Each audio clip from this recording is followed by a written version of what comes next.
প্রায় অর্ধ কোটি টাকার ঘড়ি পরে আইসিসির ফটোশুটে সাকিব আল হাসান। সাকিব আল হাসান মানেই একটু ব্যতিক্রম কিছু।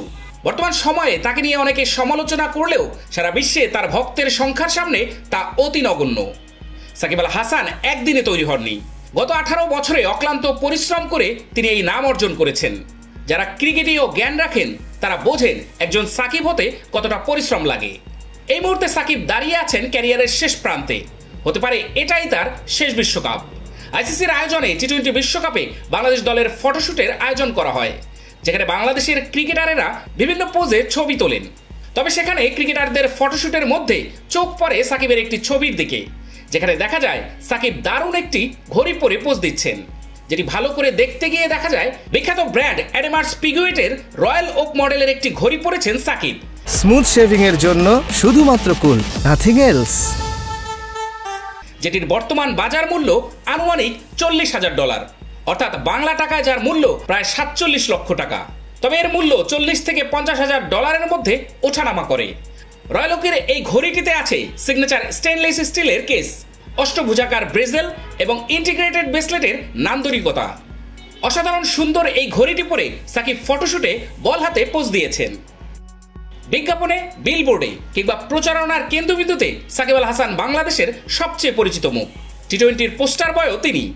তার তারকা খ্যাতি আকাশচুম্বী, বাকিদের জন্য ধরা ছোঁয়ার বাইরে। বাংলাদেশের প্রায় সব অঙ্গন মিলিয়ে সাকিবের থেকে জনপ্রিয় আর কেউ নেই।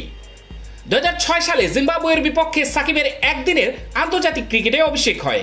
সেই ম্যাচে তিনি 30 রান করেছিলেন। এলটন চিগাম্বরাকে বোল্ড আউট করে প্রথম উইকেটের দেখা পান সাকিব। সে যে শুরু, গত 18 বছরে আর থামেনি এই বিশ্বসেরা অলরাউন্ডার। বিশ্বের বাঘা বাঘা দেশের বিরুদ্ধে চোখ রাঙিয়েছেন সাকিব। মাগুরার ফয়সাল থেকে এখন বাংলাদেশের সর্বকালের সেরা ক্রিকেটার তিনি। দীর্ঘদিন সাকিব ছিলেন আইসিসির অলরাউন্ডার র্যাঙ্কিংয়ে 1 নম্বরে। এবারে টি-20 বিশ্বকাপেও বাংলাদেশের সবচেয়ে জনপ্রিয় মুখ সাকিবই। বয়স প্রায় 38 হয়ে গেলেও এখনো পারফরমেন্সের ধার কমেনি তার। শ্রীলঙ্কার বিপক্ষে টি-20 বিশ্বকাপে বাংলাদেশের প্রথম ম্যাচে নামলে একটি রেকর্ডও করবেন সাকিব। দ্বিতীয় ক্রিকেটার হিসেবে আইসিসির সবগুলো টি-20 বিশ্বকাপে খেলবেন তিনি। ভারতের রোহিত শর্মাই কেবল সাকিবের সঙ্গে আছে এই তালিকায়। সাকিব খেলে বেরিয়েছেন বিশ্বের প্রায় সবগুলো ফ্রাঞ্চাইজি লিগে। সবচেয়ে বড় টুর্নামেন্ট আইপিএলেও নিয়মিতই ডাক পেয়েছেন তিনি। দুবার শিরোপা জিতেছেন কলকাতা নাইট রাইডার্সের হয়ে। দীর্ঘ এই অভিজ্ঞতার ছাপ জাতীয় দলেও রাখেন সাকিব।